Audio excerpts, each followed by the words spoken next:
अस्सलाम वालेकुम फ्रेंड्स, उम्मीद है आप खैरियत से होंगे। दोस्तों आज की वीडियो में हम सीखेंगे 150 सीसी लोडर गारज का जोड़ने का बहुत ही आसान तरीका, यानी कि इसका जो गियर ट्रांसमिशन है उसको हम फिटिंग करेंगे बहुत ही सिंपल और आसान तरीके से। बाज़ दफ़ा ऐसा होता है कि हम जो है ना कहीं पे मिस्टेक खा जाते हैं, जिसकी वजह से हमारे पास ये गियर ट्रांसमिशन सही से प्रॉपरली जुड़ता नहीं है। तो हमने किन किन चीज़ों की यानी कि अपने जहन में रखनी है, किन किन चीज़ों को रखना है अपने जहन में और एहतियात से हमने काम लेना है, ताकि हम बग़ैर परेशानी के इस जो है ना पार्ट्स को आसानी से क्लियरली बिठा सकें, बगैर चोट के, बगैर परेशानी के। तो इसी के बारे में डिस्कस से आपने एक एक चीज़ को समझना है, फिर ही आप काम अदरवाइज़ कर पाएंगे, वरना आप काम ठीक से नहीं कर पाएंगे।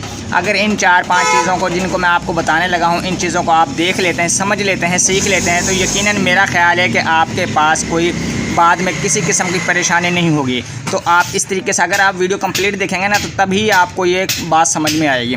तो सबसे पहले ये हमारे पास ये जो क्रैंक है ना, अदरवाइज़ इसका मैंने काम नहीं करवाया, ये बिल्कुल ठीक है। इसका जो है ना गियर ट्रांसमिशन हमने न्यू इंस्टॉल करना है, वो कैसे बदलना है, किस तरीके से हमने इंस्टॉल करना है, इसी के बारे में इंशाल्लाह एक एक चीज़ को अपने दोस्तों को बताऊँगा। फिटिंग से पहले आपने क्या काम करना है कि जो इसकी असेंबलिंग मेन चीज़ होती है ना मेरे दोस्तों, मेन चीज़ कहने का मकसद है जो इसके पार्ट्स हैं वो मैंने साइड पे रख लिए हैं, ताकि फ़िटिंग के वक्त मेरे दोस्तों आप जो है ना परेशानी ना हो किसी किस्म की। आपके पास ये देखें, मेरे पास है, ये मेरे पास तकरीबन सारा सामान है। ये मेरे पास गियर शिफ्टर हो गया, और ये हमारे पास जो है ना किक स्पिंडल हो गया मुकम्मल, और ये हमारा गियर ट्रांसमिशन हो गया। और उसके बाद ये हमारे पास 3 अदद इसके फिंगर है, यानी कि ये 5 गियरी है लोडर रश का, यानी कि ये न्यू एशिया है। तो हमने इसको बहुत आसानी से बिठाना है, किसी किस्म की हमने कोई परेशानी नहीं लेनी। आपने इस चीज़ को फोकस करना है ताकि आप कल को एक एक चीज़ को आसानी से बिठा सकें। तो बहुत सिंपल तरीके से हमने इसको बिठाना है। चलते हैं अपने काम की तरफ, टाइम ज़ाया किए बगैर। इधर लेके आओ भाई। अब हमने ये बिठाएंगे। अब ये मैंने क्यों नहीं खोला, ये मैंने इसी वजह से नहीं खोला कि ये मेरे पास जो इस साइड से मैग्नेट लगा हुआ है, तो ये अच्छी हालत में टाइट है, जिसकी वजह से मैं इसको खोलना अच्छा नहीं समझा, क्योंकि इसमें अगर खोलता तो इसमें कोई 2-4-5 मिनट ज़ाया होने थे, जिसकी वजह से। और बाज़ दफ़ा ऐसा होता है कि कुछ भाई ऐसे होते हैं कि जब तक ये क्रैंक की शाफ्ट नहीं ना निकलती बाहर, जब तक ये मैग्नेट बाहर नहीं आता, तो ये जो है ना गियर ट्रांसमिशन उनसे ठीक तरीके से नहीं बैठता। और बाज़ दफ़ा ऐसा होता है कि फ़िटिंग करते वक्त एक एक चीज़ को ध्यान रखते वक्त फिर भी कहीं ना कहीं से जो है ना मिस्टेक कर जाते हैं, या 1-2 वाशल गिर जाती है, या वो परेशानी फंस जाते हैं। इसी के बारे में अपने दोस्तों को बिल्कुल क्लियरली समझाऊंगा एक एक चीज़ को, ताकि आपको कल को कोई परेशानी ना हो। तो भाई सबसे पहले हमने इसका गियर ट्रांसमिशन जोड़ना है। ये देखें, इसके ऊपर भी आने वाली है नेक्स्ट वीडियो, इसके ऊपर भी आने वाली है। इसके अंदर आपको ये तमाम गरारियाँ समझाई जाएंगी कि अगर आप इसको खोल लेते हैं, या दोबारा से कोई 1-2 गरारी आप बीच में से कहीं से तब्दील करना चाहते हैं, तो आप उनको कैसे तब्दील कर सकते हैं बग़ैर परेशानी के, बग़ैर हिचकिचाहट के। तो आपने ये देखें, अब मुझे नहीं पता कि ये कौन सी किधर लगेगी, कौन सी किधर लगेगी, मैं आपको सही बता रहा हूँ। ये हमारे पास होगी मेन शाफ्ट, और ये हमारे पास होगी काउंटर शाफ्ट। जाहिर सी बात है, जो काउंटर शाफ्ट है वो हमारी गरारी शाफ्ट कहलाएगी, और ये जो मेन शाफ्ट है ये हमारी क्लच बॉक्स वाली शाफ्ट होगी।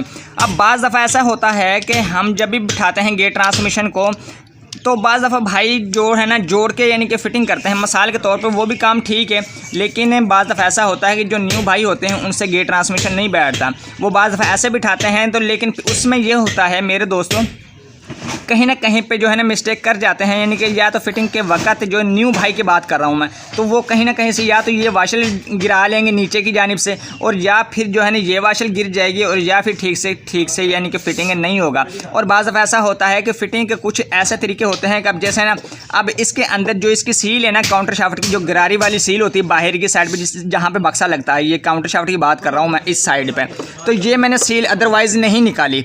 वो इसी वजह से नहीं निकाली, वो अच्छी कंडीशन में है, लेकिन फिर भी मैं इसे न्यू चेंज करूँगा। आपको मैं ये बता दूं कि कभी भी आप गियर ट्रांसमिशन जोड़े ना, आपको अगर दिक्कत आए तो मेरे भाई इसकी सील को निकाल लिया करें। जब सील की जानिब हम इंटर करते हैं ना, जब फिटिंग करते वक्त, यानी कि जैसे ही हम ऐसे फंसाते हैं, तो इसके अंदर जैसे हम इसको एंटर करते हैं, तो यहाँ पे ये दंदानों के अंदर वो जो है रबट इसकी अटक जाती है, जिसकी वजह से हमारा गियर ट्रांसमिशन सही से बैठता नहीं है, और हम चोट लगाना शुरू कर देते हैं, जिसकी वजह से हमें बाद में परेशानी बनती है। हम इन चीज़ों को समझेंगे, सीखेंगे, तो भाई हमसे काम अच्छा होगा ना। सबसे पहले अब ये तो चलो ठीक है, मैंने हाथ में पकड़ लिया, इसको मैं आपको ऐसा तरीका बताऊंगा कि आप चुटकियों में इसको बिठा लेंगे, कोई किसी किस्म की परेशानी भी नहीं होगी, और आपसे कोई कल को कोई दिक्कत वगैरह भी नहीं होगी। सबसे पहले आपने फिटिंग से पहले आपने ये बैरिंग चेक कर लेना आया कि ये अदरवाइज़ ठीक है। इनके अंदर मैंने ऑयल लगा लिया। अगर कोई इसकी जाली वगैरह ढीली है या इसकी गोलियां वगैरह ढीली हैं तो वो आपने बैरिंग तब्दील कर देना है न्यू से। तो अब ये देखें, कल को ऐसा भी हो सकता है कि आप कोई बीच का काम कर रहे हैं और आपको क्रैंक शाफ्ट ना बदलनी पड़े तो और निकालने भी ना पड़े। भाई वो आपकी मर्ज़ी है, चाहे इसको निकाल लें चाहे ना निकालें, लेकिन इस साइड पे मैग्नेट टाइट है, दूसरी साइड पे वो इस वजह से मैंने मुनासिब नहीं समझा कि हम इसको निकालें। तो कोई मसला नहीं, अगर ना भी निकालेंगे तो हम गेयर ट्रांसमिशन को बहुत सिंपल तरीके से चुटकियों से बिठा लेंगे। सबसे पहले बिठाने से पहले हमने ऑयल को कर लेना है अच्छे तरीके से, ताकि हमारा बैरिंग अड़े ना, जैम ना हो और हमारी शाफ्ट आसानी से मूव कर सकें। तो इस चीज़ को आपने इग्नोर नहीं करना। ये देखें, ये मैंने तमाम होल, मैं आपको होल भी बताऊंगा कौन कौन से होल में कौन कौन सी चीज़ बैठने वाली है। ऐसा नहीं है कि मैं आपको बताऊंगा नहीं और भाई आप बाद में कहेंगे कि भाई ये तो हमसे नहीं होगा। भाई आपसे हो जाएगा काम, 100% ओके हो जाएगा, किसी किस्म का मसला आने वाला नहीं है। अब ये मैंने ऑयल तो लगा लिया। ये हमारा जो बैरिंग है ये हमारी जो है ना इस साइड पे मेन शाफ्ट बैठेगी और यहाँ पे काउंटर शाफ्ट बैठेगी और यहाँ पे हमारी जो है ना यानी कि जो फिंगर होते हैं वो बैठेंगे और इस जगह पे हमारा गियर शिफ्टर बैठेगा।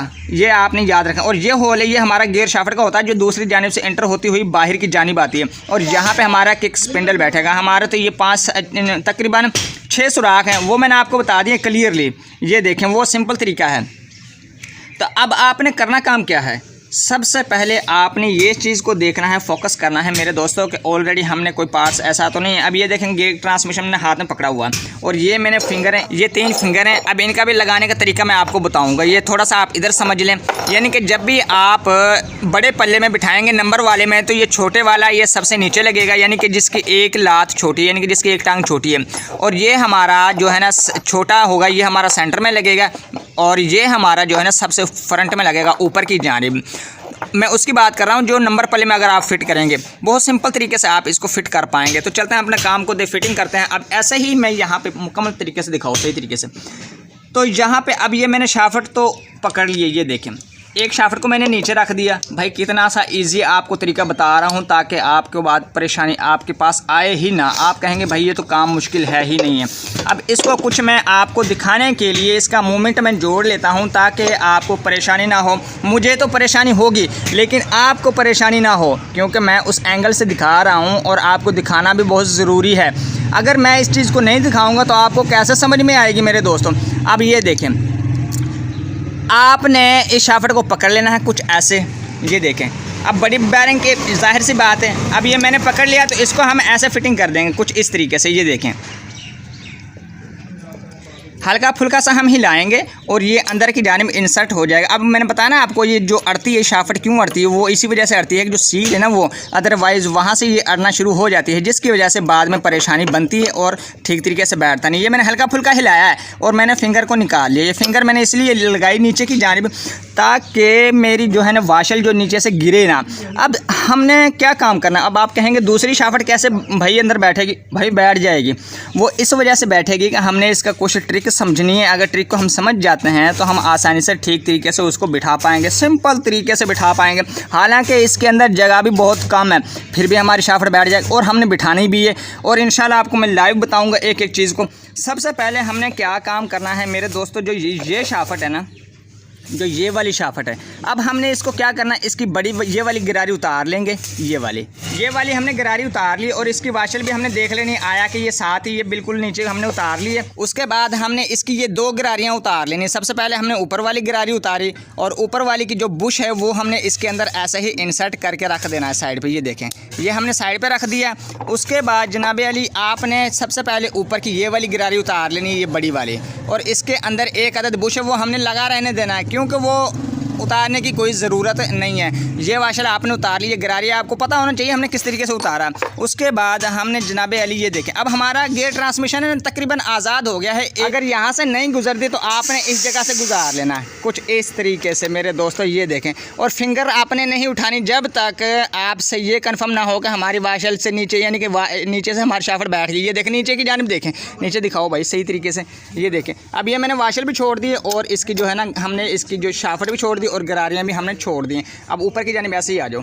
अब ये हमारे से जो है ना गियर ट्रांसमिशन ठीक तरीके से बैठ गया है, सिंपल तरीके से बैठ गया है। हमने कोई इसके साथ ज़बरदस्ती भी नहीं की और हमारा काम भी आसान हो गया है। अब आपने काम क्या करना है, आपने ये देखना है कन्फर्मली कि जो जो हमने गिरानी है, जहाँ जहाँ से उतारी वहाँ वहाँ से हमने इसको एडजस्ट कर देना है।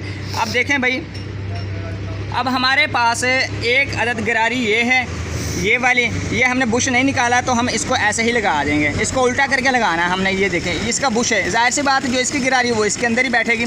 उसके बाद हमने ये वाशर लगा देनी है कुछ इस तरीके से।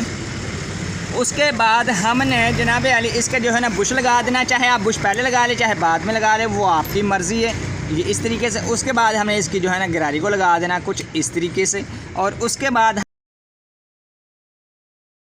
से हमारा जो है ना गेट ट्रांसमिशन बैठ गया। उसके बाद हमने जो है ना इसकी एक अदद, ये देखें, इस वाशर को लगा देना है नीचे की जानिब। लेकिन इसने नहीं बैठना, वो क्यों? हम एक छोटी सी गलती कर गए हैं जिसकी वजह से हम इसी चीज़ को बार बार दोहराना चाहते हैं कि अगर इस तरीके से आप जोड़ेंगे ना, इसको हल्का सा आपने टेढ़ा कर लेना, ये बैठ जाएगा। उसके बाद हमने इसकी गिरारी को लगाना है कुछ इस तरीके से। उसके बाद अब ये बैठेगा क्यों नहीं, ये थोड़ा सा आपने टेढ़ा कर लेना शाफ्ट को और इससे दंदाने के अंदर इसको फंसा देना। अगर ये ना फंसे तो हल्का सा आपने ऊपर की जानिब उठाना है कुछ इस तरीके से। ये देखें, उसके बाद हमने जो है ना इस वाशर को लगा दिया कुछ इस तरीके से। कितना ईजी और सिंपल मेथड है मेरे दोस्तों, कोई मसला मसाइल नहीं, कोई मुश्किल वाला काम ही नहीं है। ये हमने बिठा दिया। उसके बाद हमने क्या काम करना है, ये देखें, ऑयल हमने लगा लिया ऑलरेडी। अब हमारा क्या काम होगा, सबसे पहले हमने क्या काम करना है, ये देखिए मेरे दोस्तों, यहीं पे ही गेम अटकती है जब भी हमसे फिंगर नहीं बैठ रहा। इस साइड से दिखाओ, थोड़ा सा इस साइड से करो, हाँ इस साइड से। यहीं पे हमारी गेम अटकती है जब हम इसके फिंगर को जो है ना बिठाते हैं ना, तो हमसे ये फिंगर ठीक तरीके से बैठते नहीं है। वो क्यों नहीं बैठते? वो इसी वजह से नहीं बैठते कि हम जो है ना छोटी छोटी मिस्टेक को जो है ना फॉलो नहीं करते, जिसकी वजह से बाद में हमें परेशानी बनती है। अब हमने इस जो बड़े फिंगर है ना, जो एक जिसकी लात छोटी, वो सबसे नीचे आने वाला है। आपने इसको देखना, अब आपने कुछ इस तरीके से इसको बिठा लेना ऐसे करके। जाहिर सी बात, अगर आप ऐसे बिठाएंगे तो ये भी बैठ जाएगा, कोई इसमें मुश्किल वाली बात नहीं। अब हमारे पास ऑप्शन आते हैं ये वाले। अब इसमें से जो छोटा फिंगर है वो हमारा मेन शाफ्ट में बैठेगा और जो बड़ा फिंगर है वो हमारा फ्रंट के ऊपर बैठेगा, यानी सबसे ऊपर बैठेगा। आपने इस चीज़ को देखना है। अब ये छोटे वाले को मैंने पकड़ लिया कुछ इस तरीके से, यहाँ पर मैंने इसको एडजस्ट किया, ये देखें। उसके बाद अब ये मैंने साइड पे तो किया है। उसके बाद हमने इसकी जो है ना हल्का सा ऑयल लगाना है इस साइड पे गियर शिफ्टर के ऊपर, ताकि ये यहाँ पे आसानी से मूवमेंट हो सके। और ग्रो में भी लगा दें ताकि इसके जो फिंगर है ना वो भी आसानी से चल सकें, ताकि वो मूवमेंट कर सकें। अगर मूवमेंट होंगे तो आपका काम ठीक तरीके से होगा। अब ये देखिए, ये मैंने नीचे की जानिब इंसर्ट किया, ये मैं साइड पर कर देता हूँ थोड़ा सा। इसको देखें, मैंने ये नीचे की जानिब किया। और जो नीचे वाला फिंगर है, जाहिर सी बात है, जो नीचे वाला फिंगर है इसको मैंने हल्का सा उठाया और इस ग्रो में दाखिल किया, ये वाली इस ग्रो में एक लग गया। उसके बाद जो है ना दूसरा फिंगर, आपको मैं कोशिश करूंगा कि ताकि एक एक चीज़ ब्रीफिंग के साथ बताऊं। ये देखें कितना इजी काम है, मैंने इसके साथ कोई ज़बरदस्ती भी नहीं की और हमारा काम भी हो गया। उसके बाद अब हमने काम क्या करना है, हमारे पास एक फिंगर बचा है, अब मैंने वो ऐसे ही यहाँ पर लगा दिया कुछ इस तरीके से। देखें कितना इजी काम है। उसके बाद मैंने इसको ऐसे हल्का सा मूव किया और मैंने इसकी जो है ना फिंगर को उठाया हल्का सा और ये मैंने ऊपर के ग्रो में बिठा दिया कुछ इस तरीके से। कितना सिंपल इजी काम है। उसके बाद हमारे पास बचती, ऊपर करो भाई, उसके बाद हमारे पास बचती है ये वाली पिन। अब हमने ये देखना है कि हम चाहे दिल चाहे इस साइड से इसको फिटिंग कर दें, दिल चाहे इस साइड से। लेकिन मैं आपको ये बात बता दूं कि जिस साइड से आपने निकाला है ना उसी साइड से लगाएं, क्योंकि उस साइड से वो जो फिंगर होते हैं ना, उसी साइड से उसकी जगह ठीक तरीके से प्रॉपरली बनी होती है, वो फिर फंसते नहीं है बाद में गियर सेलेक्ट करते वक्त। इस चीज़ को आपने फोकस करना है। अब हमें पता कैसे चलेगा कि भाई कौन सी पिन साइड से नीचे जाने वाली है और कौन सी ऊपर? चलिए दोनों साइड से जाएगी, लेकिन जहाँ पर ज़्यादा ये चीज़ है ना, जो सफ़ेद निशान है, वो हमारे खांच के अंदर बैठ जाएगा सिंपल तरीके से कुछ इस तरीके से। ऑयल आपने लगा लेना है ताकि ये फंसे ना। अगर ऑयल नहीं लगाएंगे तो ये अड़ेगा और आपको ठीक तरीके से बैठेगा नहीं। और आपने नीचे की जानिब मैंने ऑयल लगाया ना इस साइड पे, यहाँ पे भी आपने ऑयल लगाया। अब ऑयल भी लगाने का फ़ायदा हमें ये होता है कि शाफ्ट हमारी आसानी से नीचे चली जाती है। अब ये आपने कंफर्म कर लेना है कि हमारी शाफ्ट ठीक तरीके से नीचे बैठ गई। भाई हमारी शाफ्ट बैठ गई बिल्कुल बगैर परेशानी के, बगैर हिचकिचाहट के। हमने गेयर ट्रांसमिशन को इसको ओपन यानी कि प्रॉपरली जोड़ लिया है। उसके बाद हमने किक शाफ्ट को पकड़ा और हमने होल में डाला और उसके बाद हमने मखसूस जगह पर स्प्रिंग को अटकाया और हमने दाएं जानिब हमने इसको घुमाया, रिचिट को ऊपर की जानिब से पकड़ के और इसके खांच में हमने इसको बिठा देना है कुछ इस तरीके से। हल्का फुल्का हिलाएंगे, अपनी खांच में बैठ जाएगा और पीछे से रिचिट भी हमारा बिल्कुल ठीक तरीके से बैठ जाएगा अपनी जगह पर। उसके बाद हमारा जो किक स्टार्टर गियर है वो हमारा बिल्कुल आज़ाद होना चाहिए, यानी कि जो किक स्टार्टर पिनियन गियर है। उसके बाद यहाँ पे आपने हल्का सा ऑयल लगा देना है और कोशिश करें कि यहाँ पे आप वॉशर ना भूलें, यहाँ पे ग्रीस लाजमी लगाएं। और ये देखें मैंने अच्छे तरीके से इसके अंदर पैकिंग लगा ली है और डावल भी आपने लगा लेनी है और सिलिकॉन आपने ज़रूर इस्तेमाल करनी है। यहाँ पे आपने ग्रीस लगानी है हल्की फुल्की, ताकि फिटिंग के दौरान वाशल गिरे ना। इस चीज़ को आपने फोकस करना है और इस डॉट को दोनों को अच्छे तरीके से देख लेना है। बाज़ दफ़ा ये फिटिंग करते वक्त निकल जाते हैं, जिसकी वजह से हमें बाद में परेशानी करनी पड़ती है और पल्ला दोबारा से ओपन करना पड़ता है। तो आपने तमाम होल के अंदर ऑयल लगा लेना है। तमाम बैरिंग को आपने अच्छे तरीके से ठीक तरीके से चेक कर लेना है, कोई किसी बैरिंग की जाली वगैरह तो ढीली नहीं है। ये हमने सबसे पहले जो है ना इसकी छोटे बैरिंग को ऑयल किया और बड़े बैरिंग को ऑयल करना है। और हमने करेंट के शाफ्ट के बैरिंग, जहाँ पे करेंट शाफ्ट का बैरिंग बैठता है, ये मैंने फिंगर से हल्का फुल्का से लगाया ताकि ये आसानी हो बिठाने में पल्ला। हम हर एक होल को ऑयल लगाएंगे ना तो वो आसानी से पार्ट्स बैठ जाएगा और बाद में किसी किस्म की परेशानी भी नहीं होगी। आपने इस चीज़ को फोकस करना है। और यहाँ पे हमने रिचिट गाइड को भी लगाया, रिचिट को भी लगा के स्टार्टर पिनियन गियर को भी लगा दिया और इसको हमने हल्का फुल्का सा हिला जुला के लेना है, इसके अंदर कोई शाफ्ट वगैरह अड़े ना। और उसके बाद हमने इसको बिठाना है बहुत सिंपल तरीके से। और यहाँ पे आपने ऑयल लगा लेना, दूसरी साइड पे तो मैंने लगा लिया, लेकिन यहाँ पे भी आपने लगा लेना। और यहाँ पे भी आपने पिन के ऊपर भी लगाना, गियर शिफ्टर के ऊपर भी लगा लेना और होल के अंदर भी लगा लेना, तमाम पार्ट्स के अंदर जहाँ जहाँ ज़रूरी है। उसके बाद हमने क्रैंक शाफ्ट के साइड पर लगाना है, यानी कि जो इसका क्रैंक शाफ्ट का बैरिंग है उसके अंदर होल के अंदर भी लगाना है, ताकि परेशानी ना आए क्रैंक बिठाते वक्त। और ताकि हम और एयर आपने लाजमी लगा के देख लेनी है होल के अंदर, ताकि हमें ये पता हो कि क्रैंक शाफ्ट का जो होल है वो बिल्कुल ओपन है, बिल्कुल क्रॉस ऑयल गुजर रहा है। उसके बाद हमने टापा पकड़ा और टापे को हमने अच्छे तरीके से इसको बिठा देना है। भाईजान आपने हथौड़ी बिल्कुल भी नहीं पकड़नी, इस बात का आपने ख़ास ख्याल रखना है, वरना आप नुकसान उठाएंगे और आपका टाइम ज़ाया होगा और बाद में कोई परेशानी भी बन सकती है। इस चीज़ को फोकस करना है। अब देखें ये मैंने पल्ला बिठा लिया, हल्का फुल्का सा हिला रहा हूँ लेकिन ये बैठ रहा नहीं एक साइड से। लेकिन किक को जैसे ही मैं इस थोड़ा सा मैंने अपनी जानिब किया कुछ इस तरीके से, यानी कि ये थोड़ा सा हिल जुल रहा है, तो इसको मैं सही तरीके से शेफ के अंदर बिठाऊंगा ताकि ये मुझे पल्ला बिठाने में परेशानी ना हो। ये देखें हल्का सा मैंने किक को फंसाया और ये देखें गौर से देखें ये बैठ गया। जैसे मैंने पीछे की जानिब पुश किया किक को, यानी कि रिचिट का जो सिरा होता है ना ऊपर की जानिब उठा हुआ रहता है और वो डॉट बैठने नहीं देता। दोस्तों इसको कल्टी करने के बाद हमने तमाम नट बोल्ट लगा लेने हैं। दोस्तों अगर मेरी वीडियो से कुछ सीखने को मिला है ना, लाइक और सब्सक्राइब ज़रूर करना है। किसी नए टॉपिक में मिलेंगे इंशाल्लाह। इजाज़त दीजिए, अल्लाह।